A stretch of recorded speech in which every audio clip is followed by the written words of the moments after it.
an agenda in front of you. Really have two major items to cover.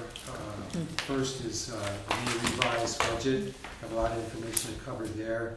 And Joseph Nietzsche has some items to cover regarding the bookstore. But first we'll go to public comment. Are there any public comment?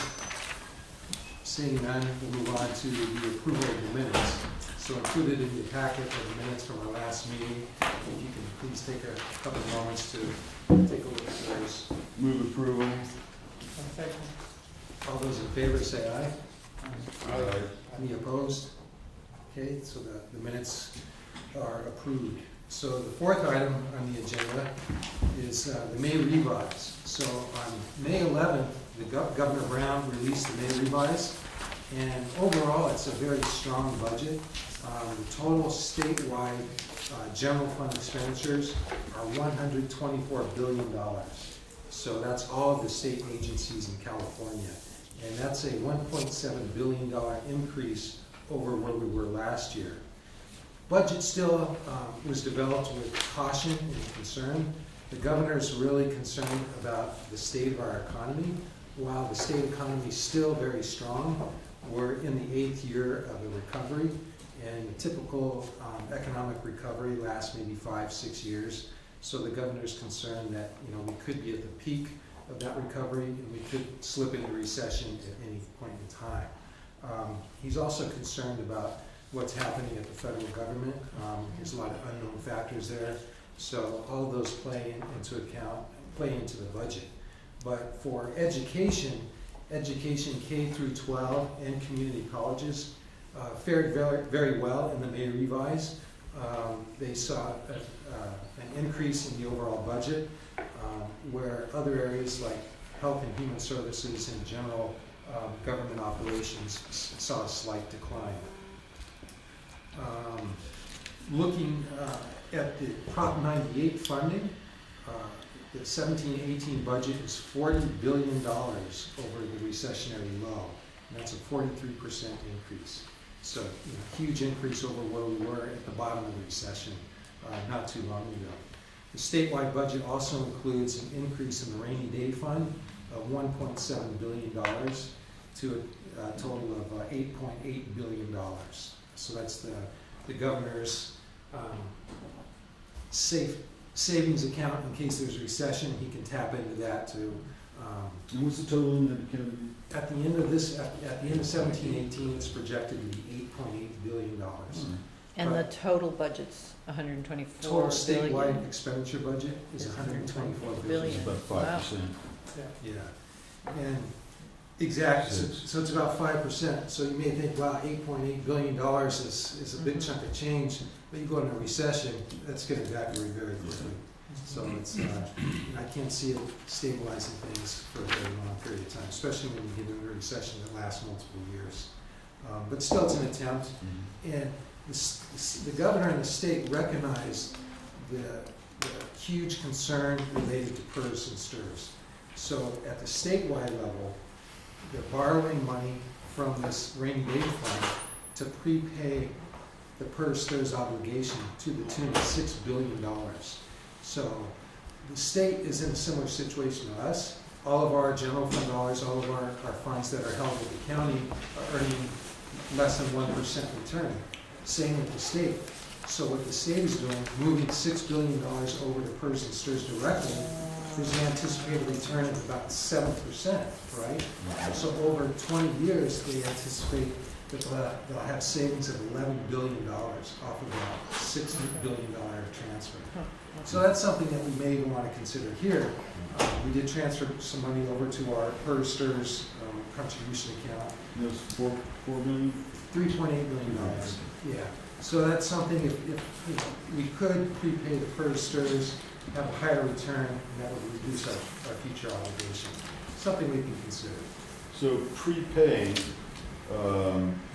you actually get to pay off the obligation and keep the money It's like too? prepaying, no, you got the transfer. Okay. Yeah. And it goes to the state, to Goes to to the those PERS funds. Right, Okay. right. So the risk is if we ever need those money, we can't transfer it back.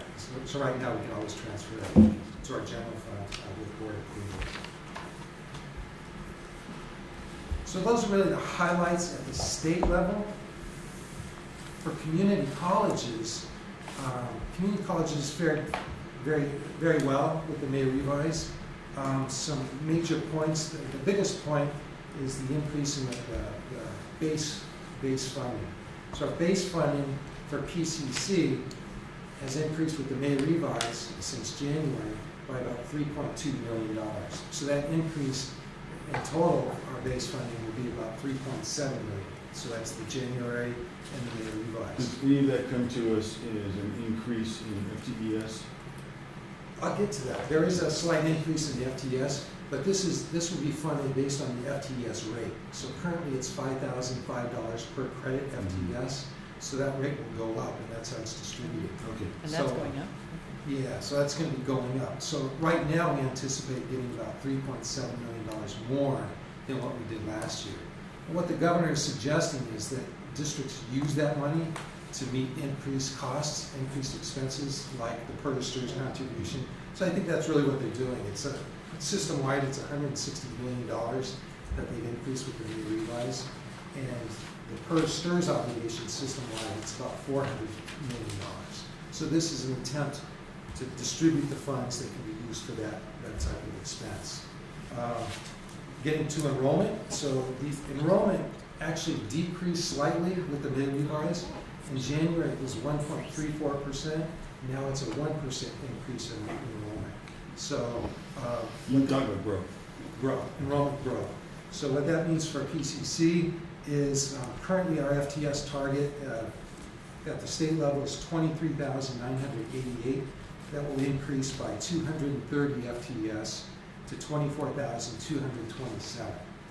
But the good thing is, although the growth went down from 1.34 to 1%, there's still a lot of districts out there. Enrollment's very soft. I see articles every day, being sent out, enrollment slowing down. We feel it here a little bit, although we're still able to meet our target. But if the other districts don't meet their base and we have growth, we'll receive funding for that. This year, we received $1.7 million for our exceeding our target last year. Maybe this isn't a good time for this question, but That's okay. are there patterns to what schools, I mean, I understand there's like a urban-rural pattern, but are there other patterns that As far as show up as far as in schools that have no growth or declining enrollments versus the ones that have growth? usually it's really tied to the economy, so if employment is high in an area, that's where you'll see people leave the school system so they can work and earn a decent living. Where employment's high, that's when you see, unemployment is high, that's when you'll see people going to school, taking more classes. Right. What we're seeing here in this area We have pretty is, low unemployment. I'm seeing, I think Pasadena's maintaining just because of our name and our reputation in the area. I mean, a lot of students want to come to PCC because of our reputation, because of Pasadena, all the good things that we offer here. I'm hearing Citrus is very soft. I'm hearing it's the same from North Orange County, both Fullerton and Cypress College, they're down 2-3%. So that's a pretty big decline. I'm hearing the same for a lot of the colleges in the LA system. I haven't really heard anything from Santa Monica yet, but Santa Monica's holding their own, holding their own. just Okay. barely holding their own. They have a good name too. Yeah, we were triple CI, and Yeah. virtually every school that was there is low, Yeah, other than us and Santa Monica. And Santa Monica says they're just barely holding their own. yeah. They're holding them. And you see Central California, I know a lot of the schools in that area are down a lot.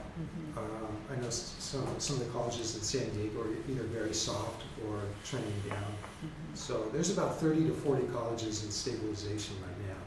So that's a pretty high number. And stabilization means that you don't get your budget hacked immediately in response to the shrinkage, but it's coming that way if you don't make it up. You gotta make it up or it's gonna get cut. Yeah, but it's not cut yet. You're right. So that covers the base and the enrollment. COLA, included in the May revise, is a slight increase in COLA, so there is still a COLA. It went up from 1.48% to 1.56%. And what 1.56% to PCC means is about 1.8 to 1.9 million dollars. So I express caution related to COLA because there's been COLA in the past, and by the time we get to the final budget, there's no COLA. But it's a good sign that it's still there. This time last year, at the May revise, it was eliminated, so, you know, hopefully that will remain. One-time funding, included in the May revise is funding for our Pathways program of $150 million system-wide. Trailer language has not come out yet as far as how that will be allocated, so I really can't tell you the impact for PCC. Scheduled maintenance instructional equipment. I was excited when I first saw the May revise because I saw a bump up to $136 million in the scheduled maintenance instructional equipment. But later I learned that almost all of that will be funded in 2019. So Wow. it's good it's there, but we're only anticipating 200,000 instead of over $2 million for next year. And this is one-time funding, so it's very common. If the economy's strong, if revenues are flowing well at the state level, this is a great place for the state to fund community colleges because it's one time. But if the economy's soft, this is an area where they can easily pull back. There was a number of years where we didn't receive any scheduled maintenance, any instructional equipment funding. But if the economy continues strong, that could change and we could receive funding next year. The Prop 39 energy efficiency projects went down slightly last year, or the year we're currently in, we received about 850,000. Next year we should receive about 800,000 from that funding source. And those are for energy efficient projects like LED lighting, efficient coolers, anything that can save electricity. And I just wanted to note, we're still working on the tentative budget. So how the budget works is we have to have a budget in place according to the state law by July 1st. But the final budget isn't signed into law until about the same time. So we pass a preliminary budget called the tentative budget early before the end of the year, so we're operating with a legal budget in place. The board would pass that. So we're still working on the tentative budget.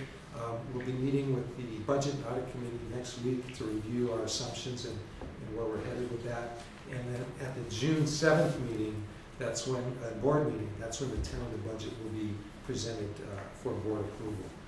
But I have some budget assumptions that I can share with you at this time, knowing that the complete budget isn't finished. So we talked about the base allocation. I want to first talk about some revenue assumptions. Overall, the way it looks now is our total revenue will increase by about $1.7 million. And that's made up of a base allocation that we talked about earlier. That's going up about $3.6 million. COLA, a little under $2 million. Enrollment growth, 1%, it's about $1.2 million, so these are all increases. But why we're only seeing a $1.7 million increase is because in this year, we received $2.4 million at one-time state mandated claims revenue. We also received state one-time revenue of $2.9 million for exceeding our FTS target in the past and other sources. So that's about $5 million that we received in 17-18 that at this point in time, we don't have that funding source now. But because we had the base allocation, the COLA, and enrollment growth, we still are seeing an increase to the tune of about $1.7 million next year, which is good. That's a healthy number. Some of the major assumptions for expenses that we have is I'm showing about a $3.8 million increase in expenses, but we will have a balanced budget. And you might ask, well, you only have $1.7 million in revenue extra coming in and almost $4 million in expenses. How can you balance? Last year, because of the huge number, we actually ended up with a surplus, right? Slight surplus. So we will have a balanced budget for next year. The largest expenses are really related to salaries, benefits. We have $1.25 million for the new faculty that we're hiring. We're hiring 25 new faculty positions. And then that will slightly reduce the number of adjunct we have, because the more full-time faculty are teaching classes, we have a lower need for the adjunct. Does that take into consideration in retirements? Takes into consideration retirements, yes. And then also, the two other big items of expense increases are the PERS contribution rate. So the PERS contribution rate that the district has to make is increasing from 13.89% to 15.8%. So the financial impact of that is an added expense of $455,000. The STRS contribution rate is increasing from 12.58% to 14.43%, and that's an impact of an added expense of $1,345,000.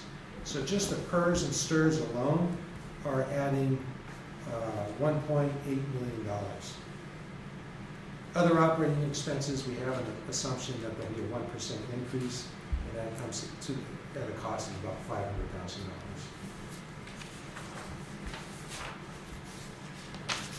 So those are really assumptions that we have in place at this point in time. We will have a balanced budget. And I'll share more.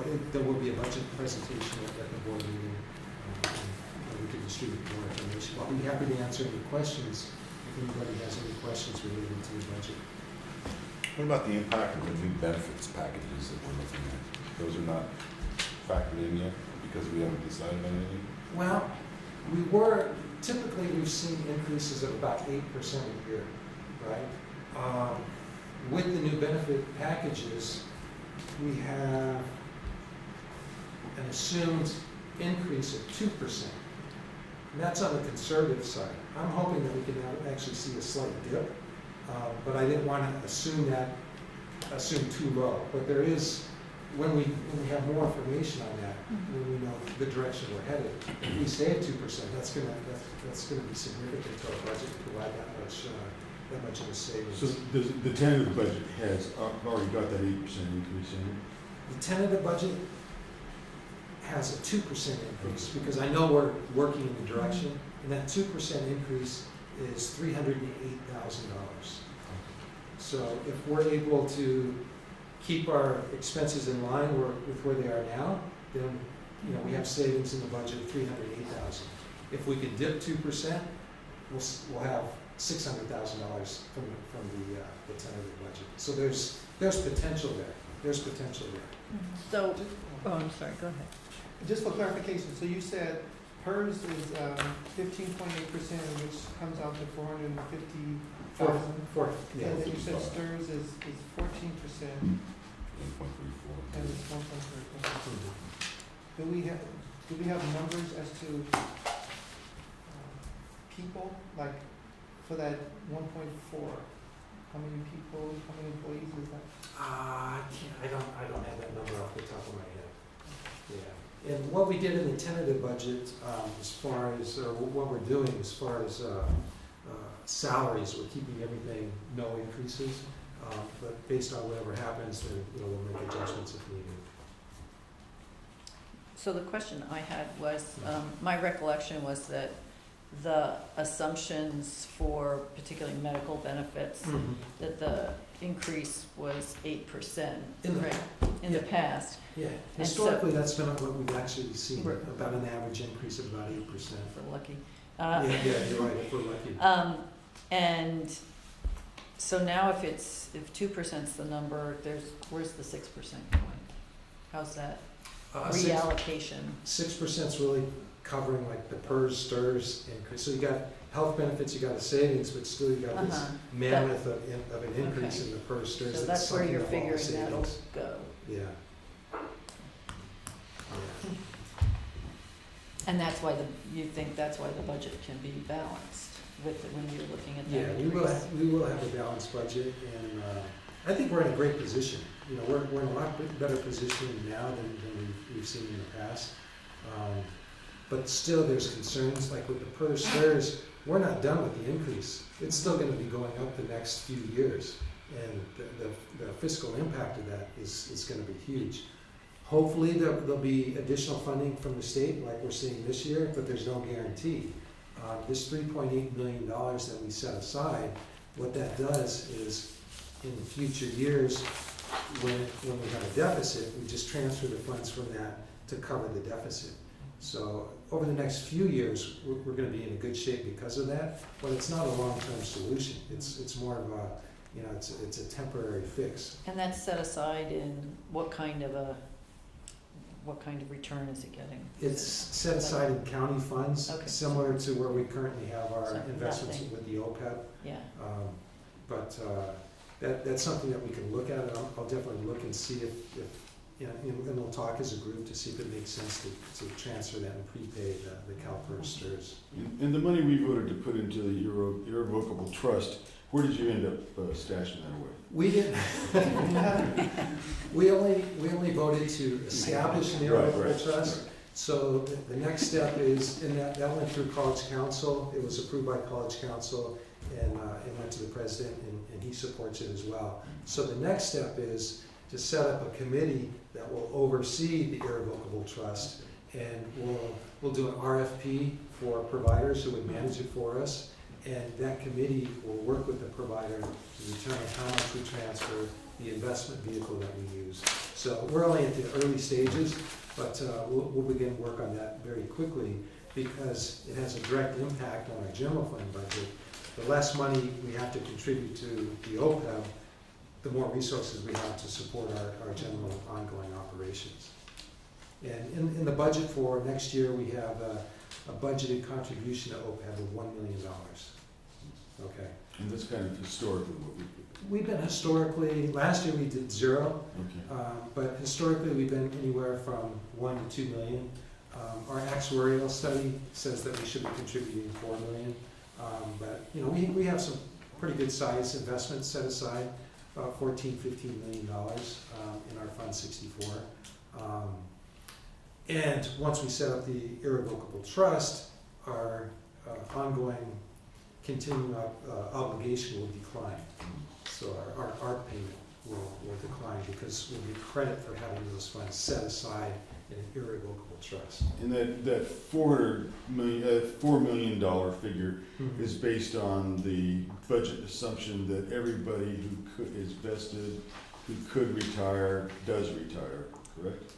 What that assumes, the 4 million covers the expense of employees who have already retired and are receiving the benefit, and it covers all of the expenses of the current employees. So me working today creates a slight liability for the future when I retire. Right. So that 4 million includes the liability for all of us working on an ongoing basis, because really we're creating a liability that's eventually going to come due. Yeah. but I think what Rod's asking is that it's funded as if, or that the auditors required us to fund it as if everybody who could retire would. That's how you Is get that, to the $4 million. that's what we've number. had told to us Yeah. previously. Is The that your actuary- understanding? The actuary that we use makes assumptions, Mhm. and I don't believe he would make the assumption that everybody Yeah, it works seemed until they kind of retire. crazy Because, to you know, us. some people work 5 years and they're not gonna receive the benefit. Some work 10, and they leave, transfer somewhere else. I was actually at the board meeting when the actuaries, probably long gone, the name of the company was Total Compensation. if it was Mhm. any hints. Right. Anyway, what they presented to the board was that they were working from the assumption that everybody that achieved the age of 55 and had, I think it was 10 years of service, that we needed to be ready to cover them in case everybody retired. That was the generally accepted accounting principle that they were trying to respond to. Yeah, that would be a correct statement. Yeah, everybody who has the years in Okay. service. It is, okay. Yeah. Any other questions? Feel free to ask me anything. We have to address it the best I can.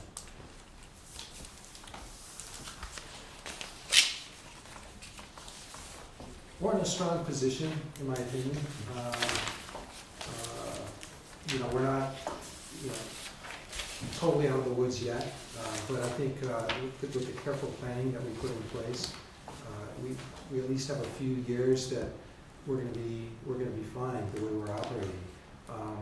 The PERS STRS issue, we're not alone at PCC. I think we've probably done a lot more planning and set aside funds than a lot of other agencies to meet the future obligation. This is something that, it's huge for the state. It's not just community colleges, it's all the K-12, it's every state agency. So cities have the same issue, so, something's gonna have to give at the state level, in my opinion, to provide a cure for this. And how likely do you think our community college funds are likely to stay in this sort of condition? Pretty good? Or do you For the think- next few years, looking at. And they'll go through this budget? The next time we meet, I'll share an updated projection, looking at the future years, and included in that projection, I'm currently working on it, is I'll have both the general fund and the PERS STRS set-aside fund, and you can see when we require a transfer to cover the deficit in future years. And you can see, okay, have this money set aside, this is where it's gonna come into play to balance the budget in the future. And the bad news that was in the paper today about the federal budget, you don't think that's gonna It impact could, I mean, this year or next year? it could, it's hard to predict. Tomorrow's hard to predict. It sure is.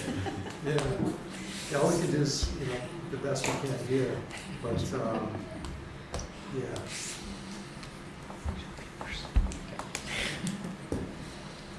Rudy? Everything's Just good? crossing my fingers. Yeah. Which is gonna be okay. Oh, we have Danny on the phone also. Thank you for joining us. Yeah, no problem. I'm enjoying this.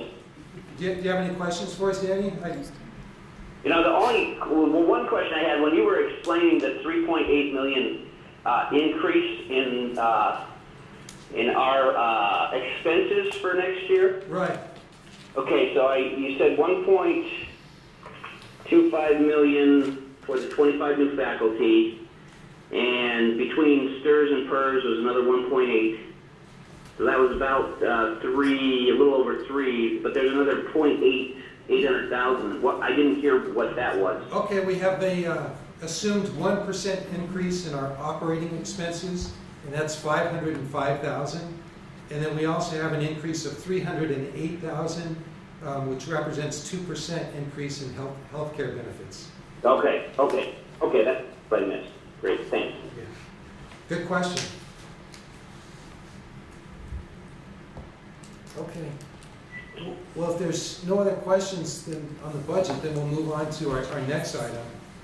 And Joe's really going to talk about the bookstore, but I wanted to provide an introduction to what he's going to be talking about. At the college, we're really looking at every opportunity we can to increase the level of service to our students. And if there's a direct impact on our financial situation, we want to look at that also. So I've asked Joe to, look at doing an RFP for someone to manage our bookstore operations for us. As a concession. Yes. So it wouldn't necessarily be that we go in that direction, but we just want to entertain providers and see what they could do for us. If they can provide increased revenue and increased level of service to our students, then it might make sense to go in that direction. But whatever comes out of this, we'll share with the group here and see if there's support for that. But I just want to be very clear that in no way would we impact the employees who work in the bookstore. I know of several bookstores that have converted and had someone manage it for them, and they kept the employees in the bookstore. They were still employees of the district. It was just part of the reimbursement arrangement with the management company. I've known other bookstores that have just transferred the employees to other operating areas of the college. So there would be no impact on the employees of the bookstore.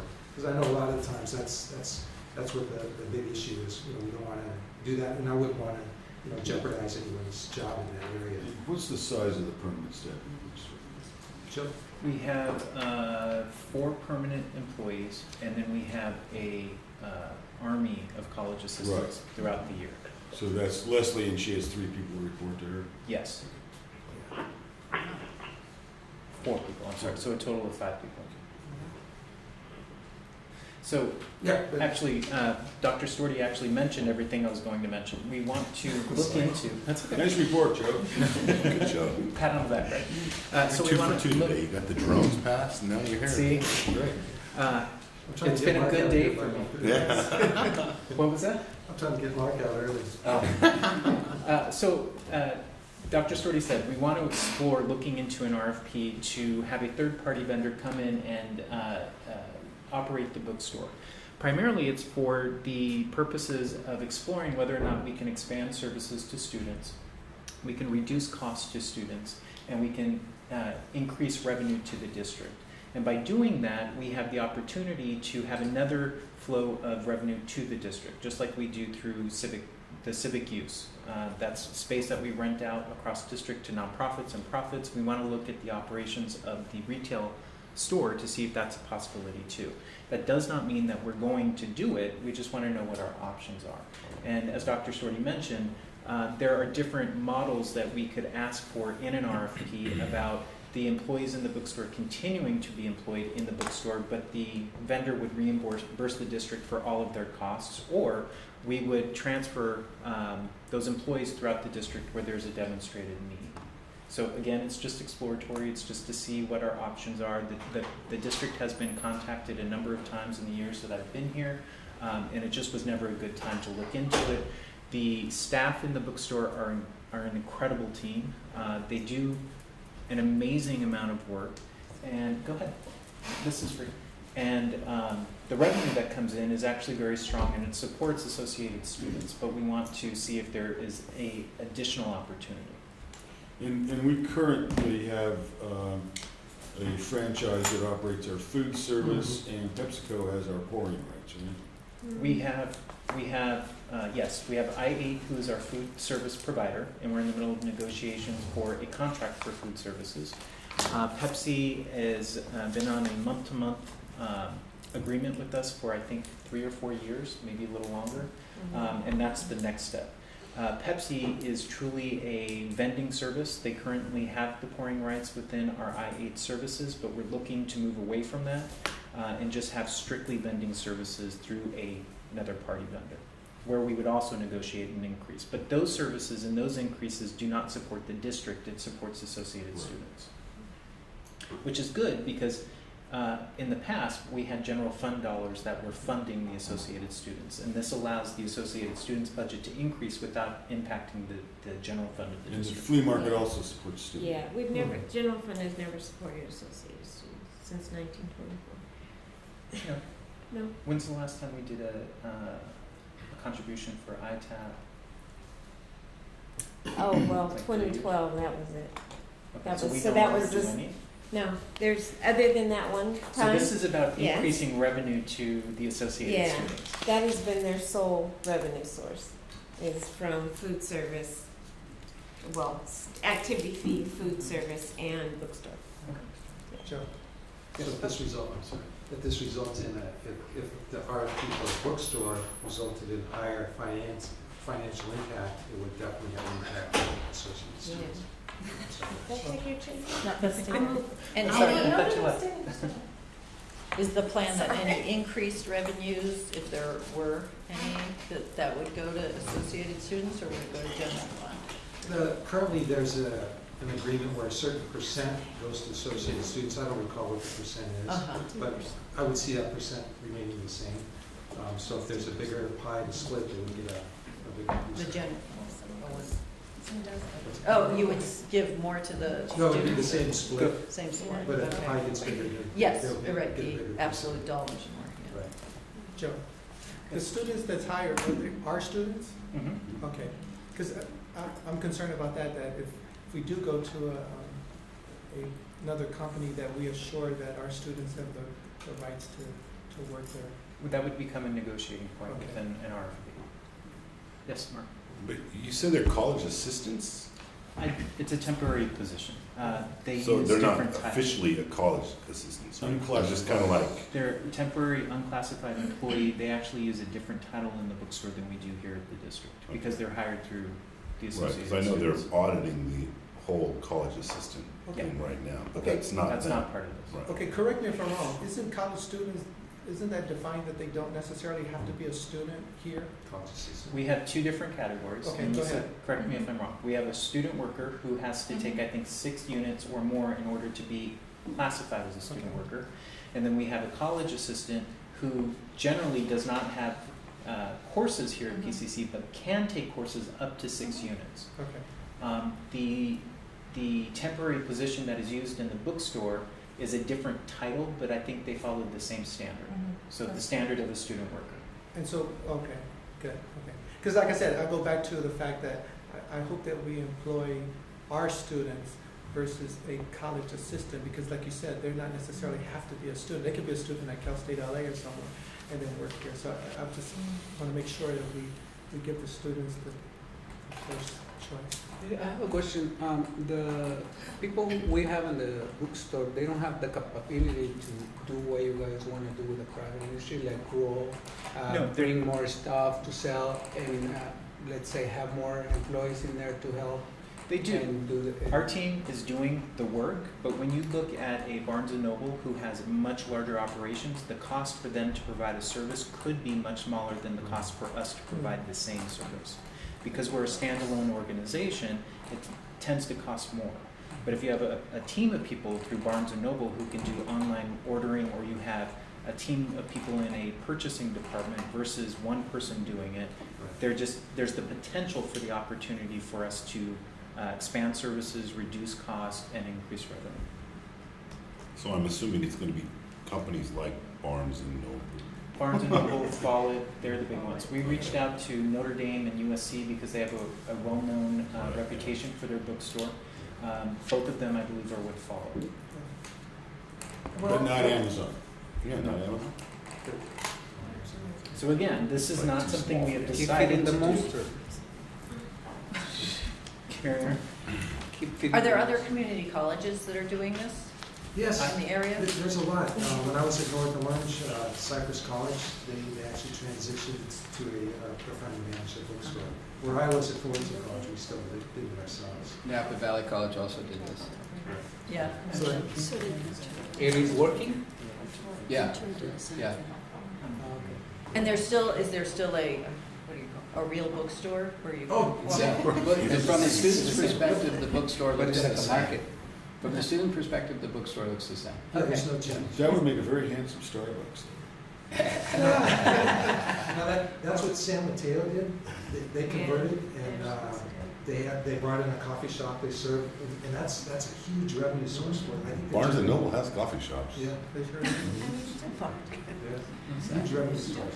We used to have them here. That's gotta be in the RFP. We used to have them here and they Barnes and Noble or coffee shop? no, coffee shop. We used to have coffee shop, even Pizza Hut was here. And they get a rid of them and they get this contract. This is really just an example. I mean, we're looking at every angle we can to improve the service we provide to our students, and also at the same time either reduce expenses or increase revenue. We're also looking at things such as the rate that we charge when we rent our facilities hasn't been updated in a number of years. Oh, really? So if we're undercharging, if we're under market, that's a potential loss for us. So that's something that will be updated fairly quickly. So to provide additional sources of funding for the college. But we're looking at everything, expenses, potential revenue, not to overcharge, but we don't want to be undercharging. Thank you. Thank you, Joe. So with that, number 6 is our future BRAC meeting. It's scheduled for Thursday, June 22nd. And if there's no comments, I'll entertain a motion to adjourn. So moved.